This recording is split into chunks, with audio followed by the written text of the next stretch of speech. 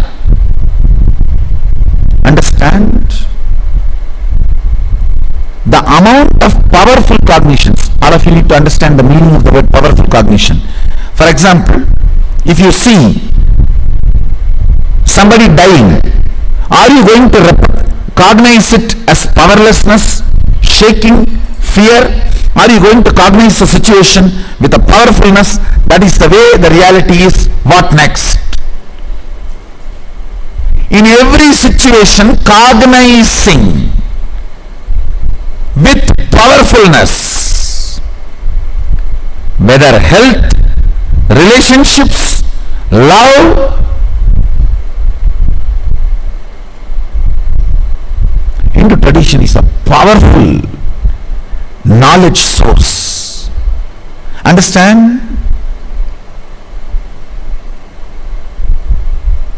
Thousands of years before Mahadeva has spoken about this 11th dimension, modern day science is still sitting with the 5th dimension. Mahadeva has gone to 11 thousands of years before, and you need to know, in Hinduism 11 genders, not 3. West talks only about 3, male, female, and the whole thing, everything they classified into LGBT. In Hinduism 11 genders, male biomemory in female muscle memory, male muscle memory in female biomemory, and same way there's a clear description of experiences of this 11 dimensions. If 25 states of consciousness knowledge is shared with the world, whole psychology, psychiatry, this department will collapse. About everything.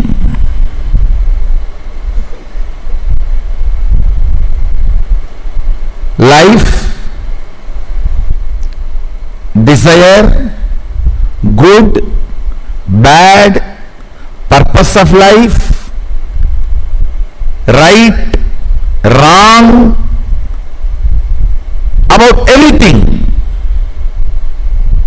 Having powerful cognitions, getting matured,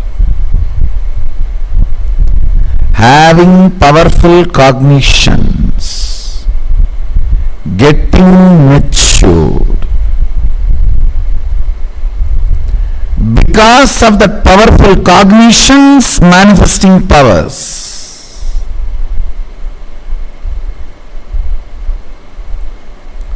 Now, giving powerful cognitions to you about the universe is introduction to 11 dimensions of the universe.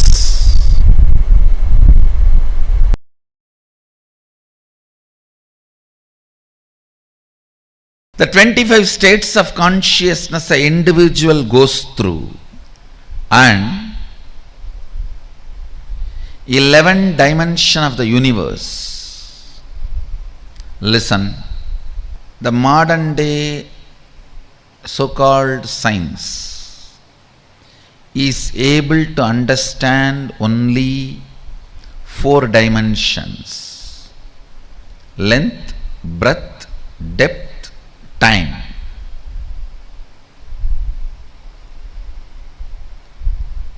But the ancient science, the Sanatana Hindu Dharma, elaborately describes the 11 dimensions and the beings exist in the 11 dimensions: length, breadth, depth, time and space. These are the 5 unit dimensions, and the permutation combination of that 5, length, breadth with the time space, breadth, depth with the time space, length, depth with the time space, the various permutation combinations of these 5 basic dimensions forms 11 dimensions of the universe.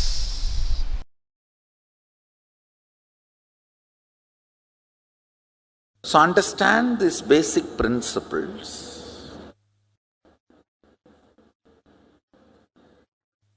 Length. Length means anything which flows with a systematic certain logic. Whether 2 plus 2 is 4, or if you add this acid and this acid, this is the product comes out. This chemical and this chemical, this is the chemical comes out.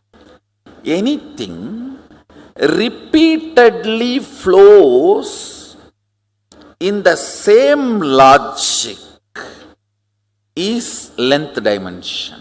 Whether 2 plus 2 is 4 or the Ganga moving from Gangotri to Ganga Sagar. It's all logic. Listen carefully.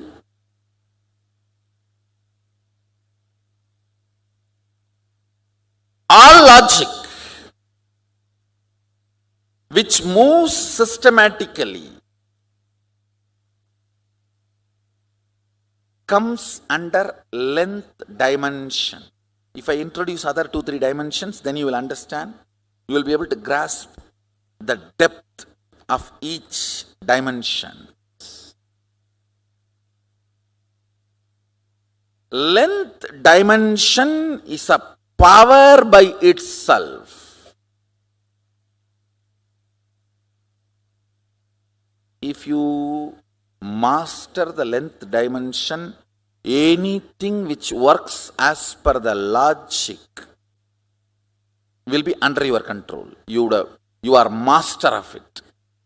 Almost 99.99% of the known Vyakta is logic, length dimension. Whatever is known, 99.99 are length dimension. Your idea of currency, your idea of ownership, your ideas about mathematics, almost much of your science other than the quantum physics and parallel universe from Vedic tradition, much before Newton, the The whole length dimension is explained thoroughly by Ganada.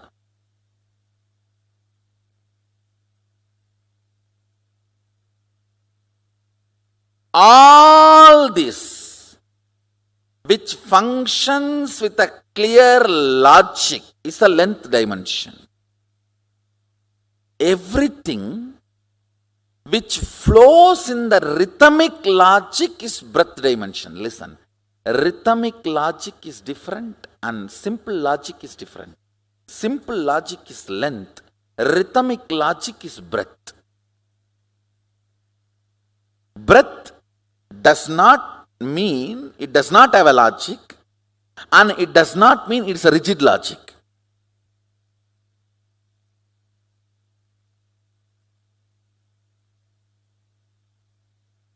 See, I want you to know these dimensions, only then I can take you to the next level of experience. Otherwise, when I give you the experience, you will be overwhelmed. See, with understanding about these dimensions, you yourself will know how the powers are manifesting. And you will start playing with them. You getting comfortable with your consciousness and manifesting powers will start happening once you understand these 11 dimensions. Now, see, I have a responsibility. I have to give you this knowledge without giving you suffering. Mahadeva puts that word. There's a clear command. Knowledge has to be given without suffering. All language, all mathematics, all data analysis, all the statistics, all this comes under length dimension. Rhythmic flow of logic is breath. Means, it's not that length is not there, but it is not rigid length. It's not rigid logic.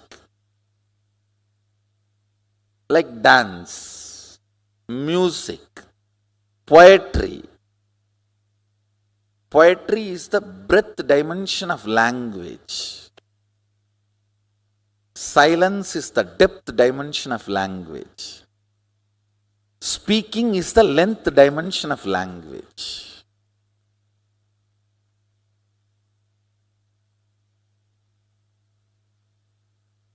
Mathematics is the writing dimension of length. Painting is the breadth dimension of writing. Yantras are the depth dimension of writing. Time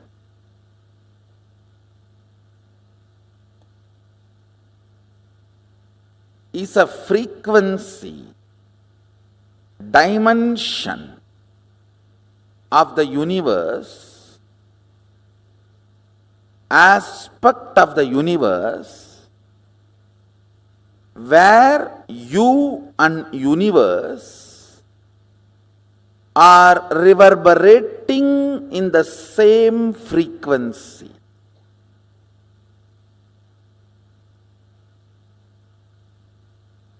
Unit of time of the sun, moon, Kailasa and you is one and the same.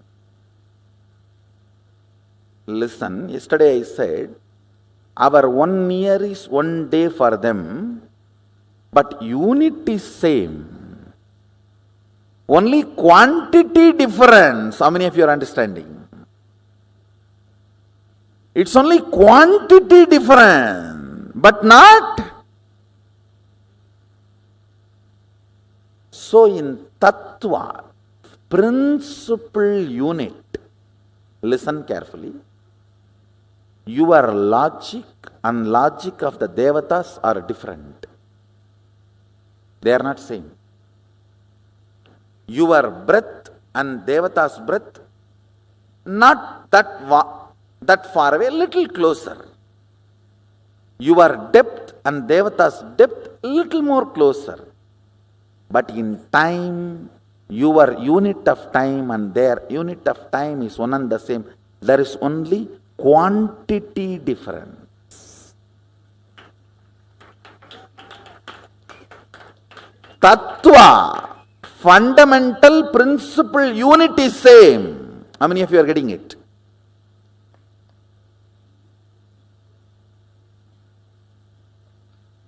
Yes. For us 1 year is their 1 day, but our 1 year is 1 day for them. It means what? Unit is same. Length repeated again and again, which became your muscle memory, is breath. Breath repeated again and again, which became your biomemory, is depth. Depth is your conclusions. Depth is the cognitions and conclusions you carry about you, life, God, people, everything. Logic of you and the universe is length dimension. Rhythmic logic of you and the universe is breadth dimension. Cognitions from which the logic and rhythmic logic of you and the universe manifests is depth dimension. Your breath, when its frequency increases, it becomes your depth. Your depth, when the frequency intensely increases, it becomes your time.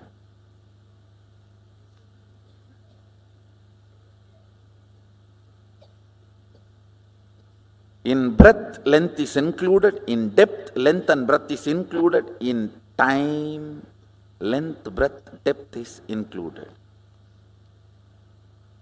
This fourth dimension is the space where your so-called normal human life faces a breakthrough.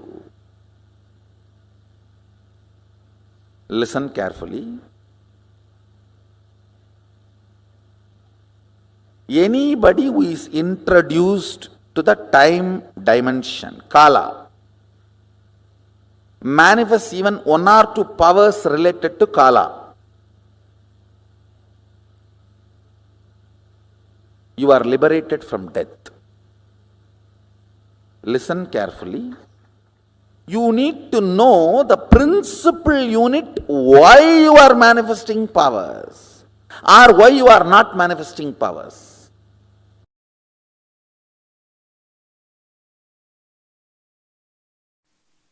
Time is as alive as your skin. If you believe, cognize, your skin is alive. If somebody massages your skin, you feel good. If somebody cuts it, you feel bad, pain. How much your skin is alive, that much, I should say little more than, much more than that, time is alive skin of the cosmos. Listen, where your skin ends, the skin of the cosmos, which is called time, starts. A Actually, your skin and the skin of the cosmos both always touch each other. You can't be away from cosmos. Understand this?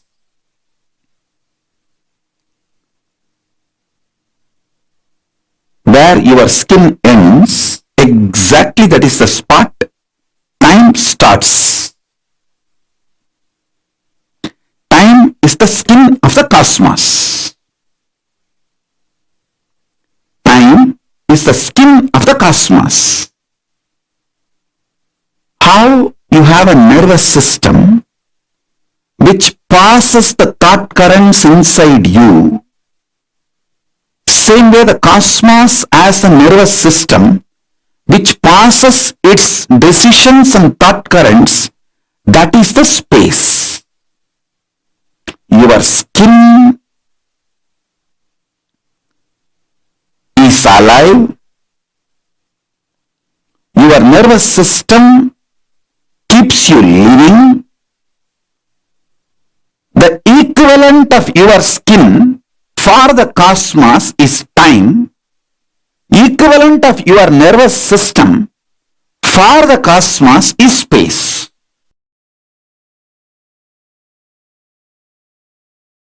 Listen carefully.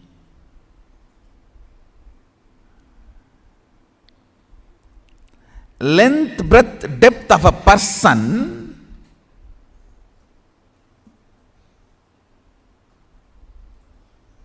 is not he. The space he carries is he.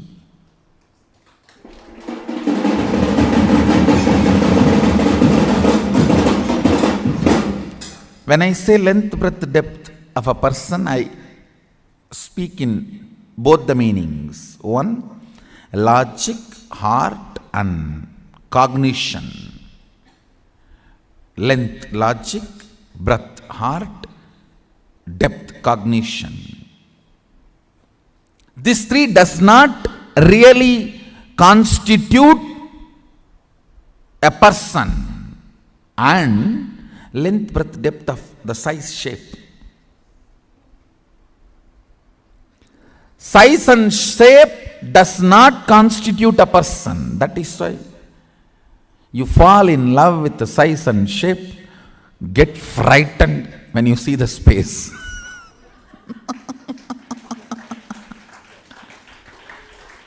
Get thoroughly terrorized. Getting mesmerized by the size and shape and getting terrorized by the space is called marriage. A full cycle of marriage is getting thoroughly mesmerized by the size and shape, length, breadth, depth, and getting thoroughly terrorized. I have seen some of the people getting terrorized by the marriage so strongly, they decide forever in any janma no marriage. A lot of people are deciding that. That is why more and more by birth the attitude and aptitude moves away from male female. Length, breadth, depth does not constitute a person. Understand, the space you carry decides who you are. Your polished vocabulary, your sophisticated poetic body language, your cute romantic behavior, you will not be able to keep all this consistently even if you are an amazing actor. No. No. Be very clear.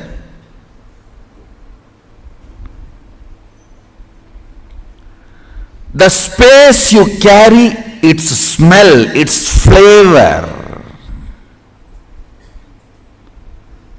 comes out of you like energy.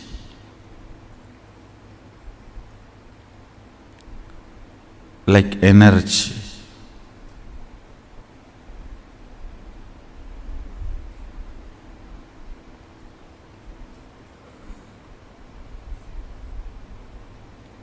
Many of the Indian restaurants use this as a tactic. They release a certain masala flavor. That whole area will have that masala flavor. The moment you enter that zone, you will feel like eating. That is also again like a marriage only. You go to the restaurant and you order what you want. Then when you see what the other person has, you always wish you had ordered for that. And the other person is feeling the same.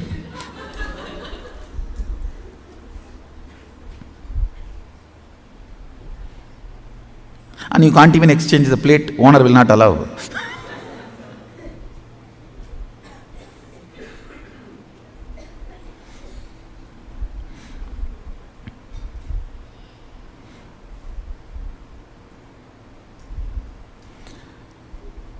The smell, the flavor of your space,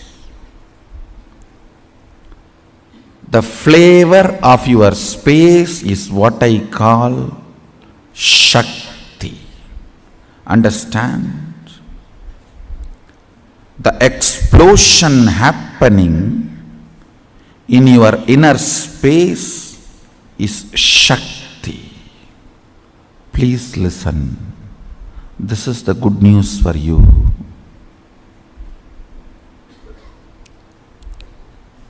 The moment you manifest even one Shakti, I have already entered into your inner space. If I have not entered in your inner space and made the connection, you will not be able to manifest Shakti, because all power manifestation has to start from space, not from depth. Understand that time is a non-existence power layer.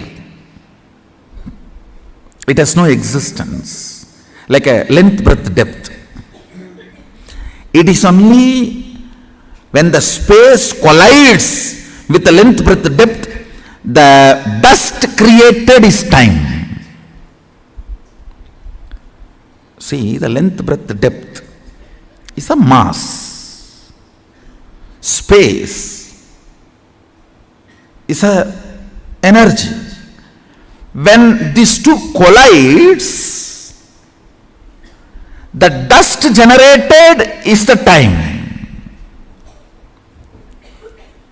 I can roughly compare it to the Vatavarana, the layer around the planet Earth. We call it Valimandalam in Tamil. In English, I think it's called atmosphere. Yes. See, it's like atmosphere.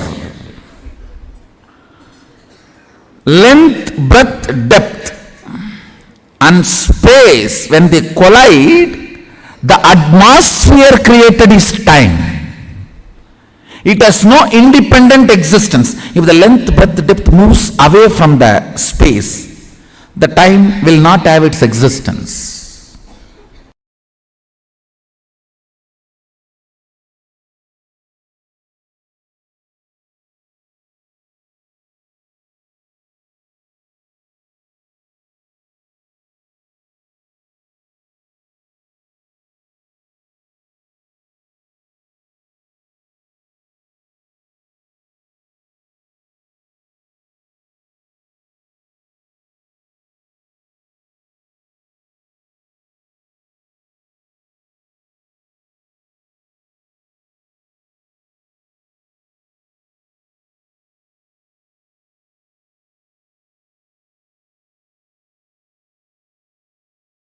Nithyananda Paramashivam.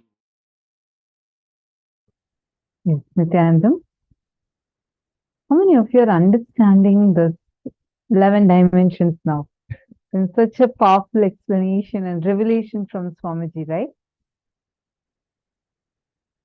Can all of you post who all understood this? Take a few minutes. Masali Shen, Mananda Shakti, Eleanor Mayer, Janet Shung, Mavani Goyal, come on.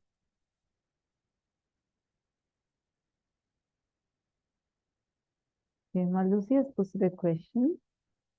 Question 2. Regarding the 25 different consciousness states, do they directly interact in a crisscross way with the 11 universal dimensions and for 25 Paramashiva action states? If so, how can we best use these combinations to manifest the life experience we want? For instance, how would we master sustaining ourselves in space-based creation while keeping in Jagrat, like a fully awakened state? Is strengthening our belief system enough for this, or it requires more? Wonderful question, Madhusi. First and foremost thing, these are the 11 dimensions are existential reality. This is how they exist. Sorry, is it because of my audio? Nityanandam?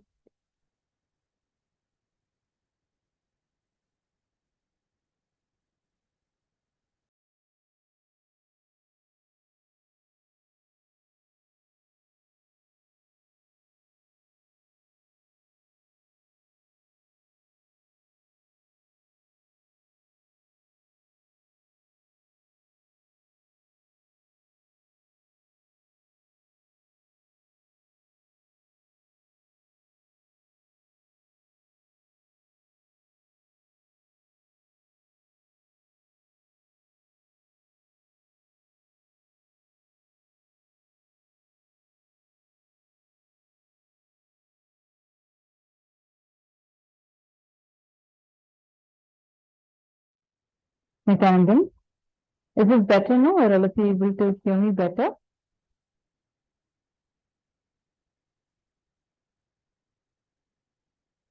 Sound is clear but very low. So is this better now, Ma Hongzu?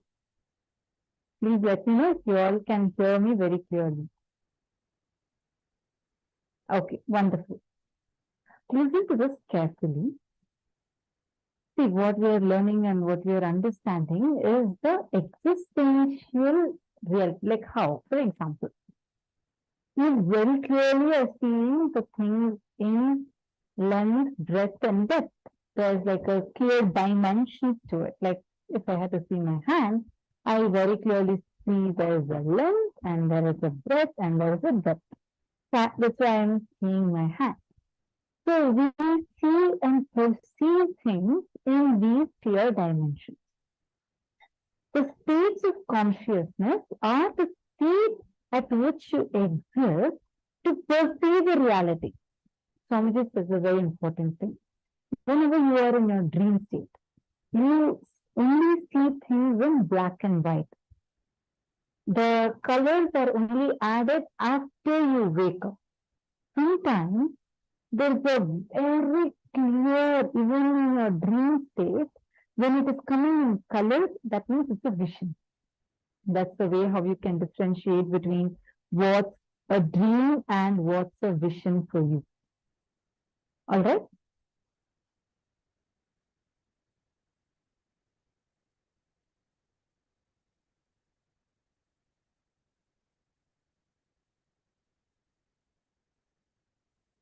So just give me a minute.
Nityanandam. I hope now all of you are able to hear me clearly. This is better for everyone.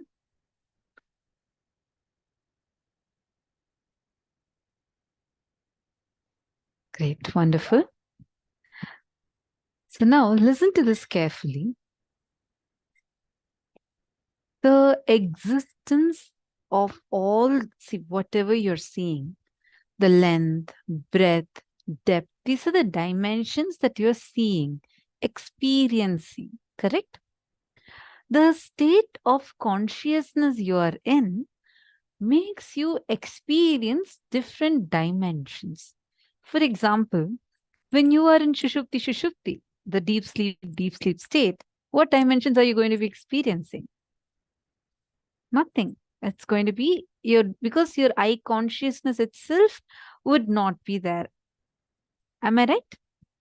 Same way. When you are in Swapna, means the dream state, what would you be experiencing? In your own dimension, inside of you, the very world that you are creating, that's what you're going to be experiencing. Am I right?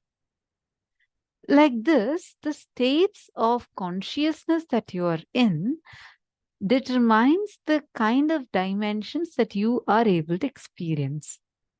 Now, this does not mean you can't experience any other dimensions at all, or you can experience all the dimensions. No.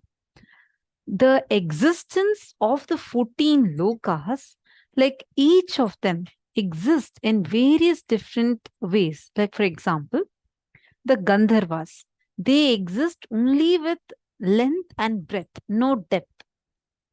We may visualize it as probably as two-dimensional people, but the way they exist is completely different, beyond your very perception. Munis, they have a lot of length and depth, but no breadth. What does that mean? We won't be able to perceive it.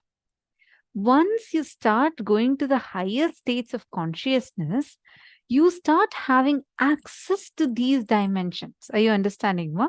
Sometimes when you're sitting in deep meditation, or whenever you're sitting in the processes, initiations, suddenly another dimension opens up. Actually, so many people have had this powerful experience that they still travel, where Swamiji literally brings your ancestors to where you are, helps you meet them. Or sometimes you're raised to where your ancestors are, helps you meet them and experience that completion. Those times you are actually accessing these higher dimensions. You're actually getting in touch with the higher dimension beings. So that is how the 25 states of consciousness and these 11 dimensions work together. Right now, let's say that at least if you're listening to me fully, then you're in Jagrat state, or you're listening partially and simultaneously there's one more track going on in your mind. Probably you're in Jagrat Swapna state. I see some of you are laughing. Okay, at least that shows you're not in deep sleep state. See, understand? Now, when you are seeing from whatever state of consciousness, you are experiencing certain dimensions, right? Here, all of us experience the length, breadth, and depth. Now, when these crisscross with space, that is when you even have the experience of time. Now you will hear, okay, when you go to the Brahma Loka, when you are going to the Satya Loka or Swarga Loka, where the Devatas are living, you will hear so many Puranas where it says, or the references from scriptures, where it clearly states how that these dimensions, like one day in Brahma Loka is almost equal to 1 year for us. How many of you have heard this? So we are having, so these dimensions that all of us are experiencing is going to impact the experience that we have, how we cognize situations in our lives. How many of you are understanding? because the devatas are existing in a different state of consciousness, even the way time occurs to them is different. Are you all understanding this? I know it's a lot more deeper. You will actually start grasping this more and more and more. Are you all understanding? How many of you feel like, wow, Swamiji just took us through a new realm of existence itself?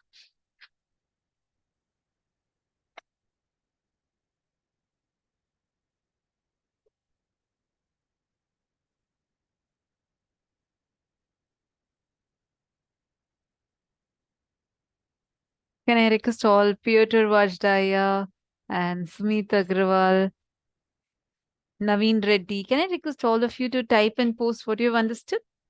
For how many of you this was like, wow, it's like the first time I'm hearing these things and these are like it's blowing my mind. How many of you had that feeling? Manoj Talwar, Daniel, take a few minutes and post. I did. Wonderful. So now, Manoj Talwar, can you name, you're not going to tell me how many dimensions are totally existing and what are the unit dimensions? Come on, post it. Actually, all of you can post. Let's see who's posting first. What are the unit dimensions and totally how many dimensions exist? How many unit dimensions are there and totally how many dimensions exist? Okay, he has posted 11 dimensions. And how many unit dimensions? What are the unit dimensions?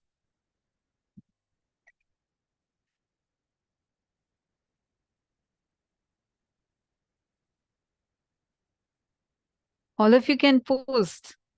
Come on.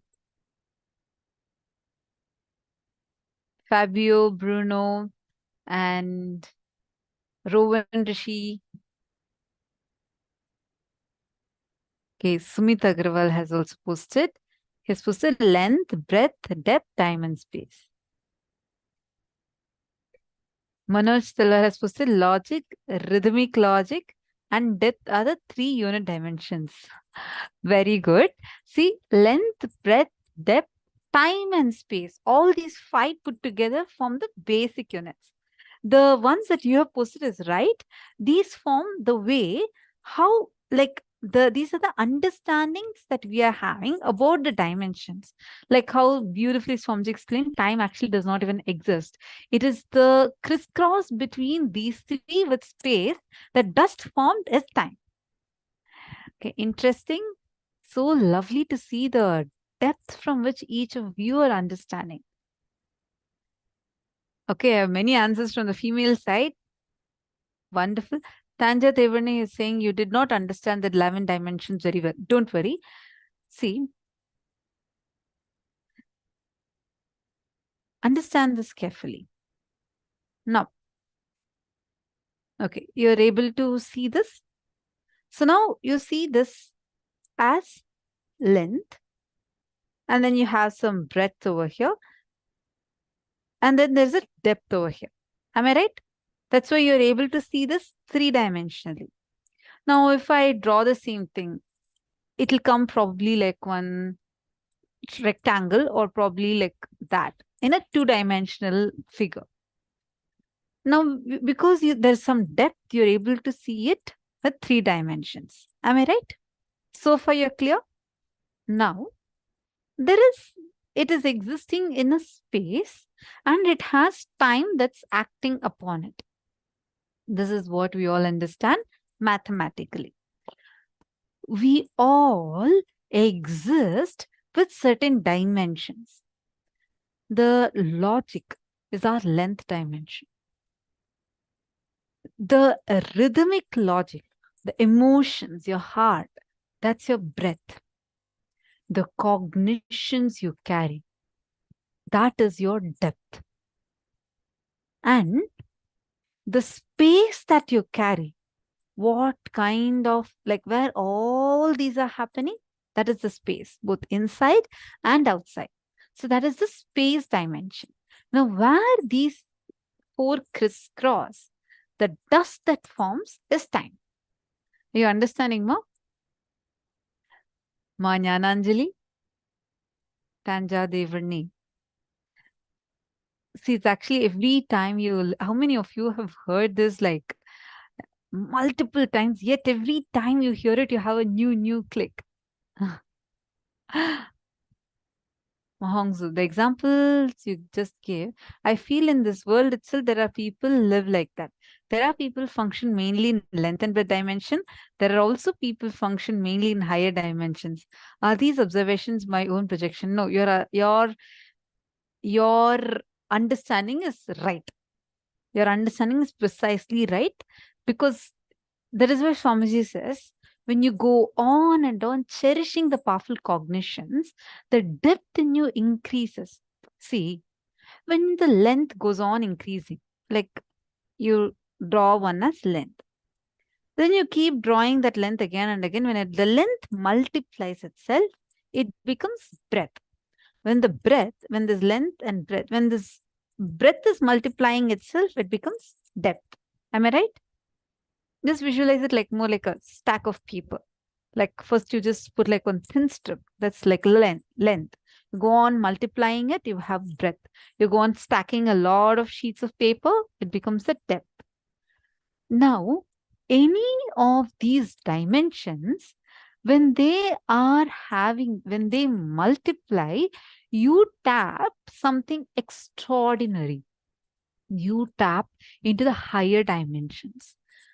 That is why when you go on cherishing powerful cognitions, you suddenly open up to like a new dimension. You suddenly feel, how many of you here feel like, as and when you cherish these powerful cognitions, certain manifest powers, you suddenly feel like, wow, I can actually create space and manifest my reality. Many times you feel like it's like the whole space is under your control. That means you are moving more and more towards your space dimension. Getting it? Many of you are understanding this.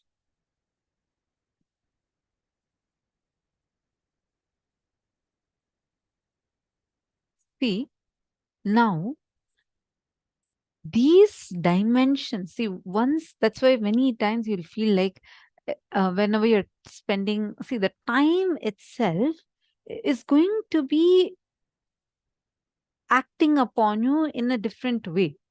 Like, that's how when Swamiji teaches about anti-aging, Swamiji tells how the cognitions you cherish decide how the age is going to be acting upon you, how time is going to be acting upon you. Now, all these things are interconnected. Getting it? Wonderful. Now, we are going to be understanding this science more deeply inside of us. What Swamiji is giving all of us is actually like extraordinary, very, very, very powerful revelations. You will not get this anywhere else. That's why it's like, even though you might have tried learning many scriptures, tried understanding it, even if you're an avid seeker, you would not be getting access to these sciences. It's like Paramashiva himself left all the agamas and all his own notes. So now when he is incarnated again, he himself is decoding his notes. I mean, his notes only he can understand, right? That's why everything Swamiji gives us, Swamiji will always give us with a scriptural reference. So it's something what we are learning. All of these are extraordinary revelations from Swamiji.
See, whichever dimension that you want to experience is completely under your control. Like Swamiji explained, length is more like the logic dimension of the cosmos, where using your logic, applying your logic, you grasp things. Everything that we know logically is the length dimension. Breadth is anything with creativity, emotions from your heart is breadth. And depth is cognition, the powerful cognitions that you manifest. That is depth. Now, each of these dimensions, each of these aspects of Paramashiva, whichever space that you manifest from, that dimension is what you are experiencing, you are radiating, you are tuning into. Are you all catching it? Length is logic dimension of the cosmos. Breadth is emotion, creativity. Depth is cognitions. All your beliefs, all your cognitions are from your depth. And time, we all know, space is the space in which all of them are meeting. Now, the permutation combinations of these is what are the 11 dimensions. The 11 dimensions which are length becoming breadth, breadth becoming depth, depth meeting time, and time merging into space and space. All of these put together are the 11 dimensions which make up the whole world that we see or that we participate in. Now, Swamiji explains here beautifully, right? Knowing that Sadashiva, Paramashiva is opening his own inner space to you. He is opening himself to you, saying, will you be me? Will you become me? Understanding with these 11 dimensions, the two important results you need to achieve is powerful cognitions and powers. You need to know these 11 dimensions only for these two. Just manifesting the powerful cognitions and manifesting the power. Listen very carefully. This 11 dimensions, playing with these 11 dimensions will enable you to manifest the higher dimensions of powers, the higher aspects of powers. Okay? Today, every one of you are going to be playing with this length, breadth, depth, time, space. If you just know, oh, length is just a logic dimension, breadth is the emotions, all creativity is from breadth, all creativity. Depth is your cognitions, the beliefs that you carry inside you about yourself. Now, you knowing that you can play in any of these dimensions and you can master these aspects, that makes you manifest powers. See, when you realize the powerful cognitions that whether it is length, breadth, depth, time, space, ultimately beyond all this, I exist. I can easily travel to length, breadth, depth, or time or space. When you come to that clear conclusion, when you understand and you bring that powerful conclusion within you, you manifest powers. Powerful cognitions becomes powers. Now, this is a very beautiful power that Swamiji has initiated. Length, whenever you understand that length is only limited to logic, when you connect from a higher frequency to the length dimension, from the space, when you just use your third eye, and when you know anything within the logic dimension of the cosmos is under your control, because you're Sadashiva, you're Paramashiva. When you come to that conclusion, you will operate in the length dimension. Means you will immediately be able to see the answers for anything in the length dimension. Let's say, for example, Sumit Agarwal hai. If I randomly, let's say I ask you, okay, what is 559,000 times 675 crores? Now, logically, you may not know the answer for this. But when you realize, when you master the length dimension, anything under the category of logic will come under your control. Means you will be able to find out answer for all of these.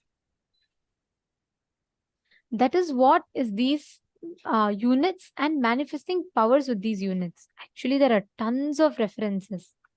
Paramashiva precisely gives this technique in the Vijnana Bhairava Tantra. In the Shiva Samhita, he reveals this technique elaborately actually. Here we can see the verse. He says, Sanmatra matram abhyasam yah karoti dine dine sarva papa vinirmukto roganna sayate hi saha samvatsaraktrabhyasad bhairavo bhavati dhruvam animadiguna labdhva Jita Bhuta Gana Swayam.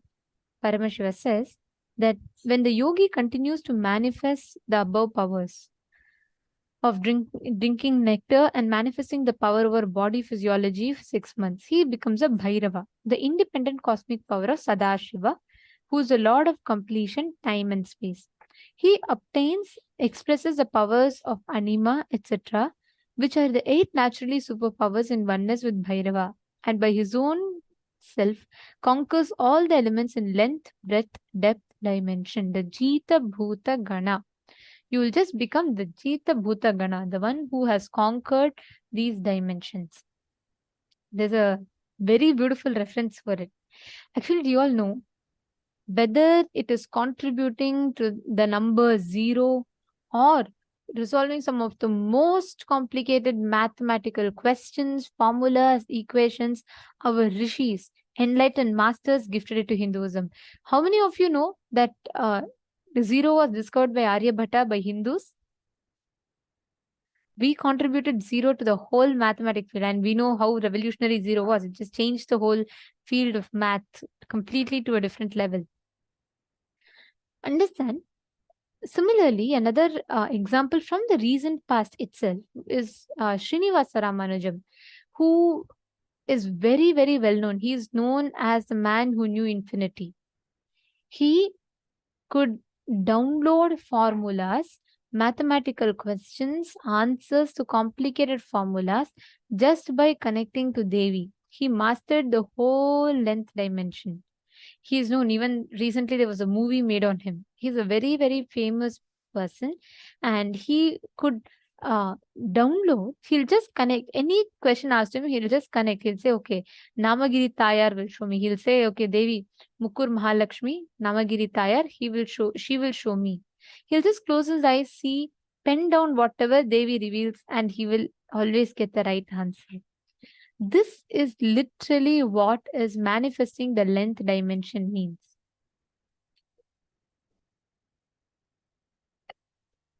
In Swamiji's own life also, when Swamiji was just young as 9-10 years old, that time Swamiji had a darshan of Sri Yantra in his vision.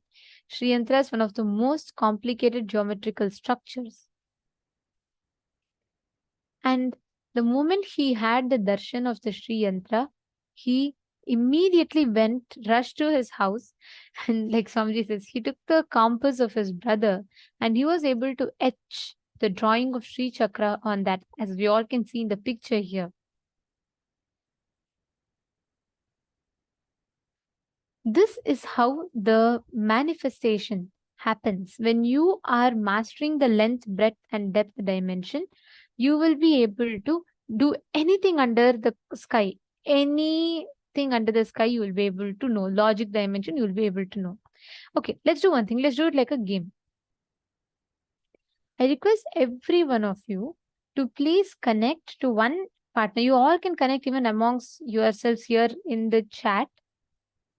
Connect to just any one of your partners and ask any random questions in math. Like, for example, someone can ask you, what is 555,000 minus 672,000? Or any random questions, fast. One question you should not take more than 30 seconds. Just see through the third eye, connect to Swamiji and play with it. See, only when you start playing, only when you start manifesting with these different dimensions of the cosmos, the different dimensions, you will be able to start mastering them.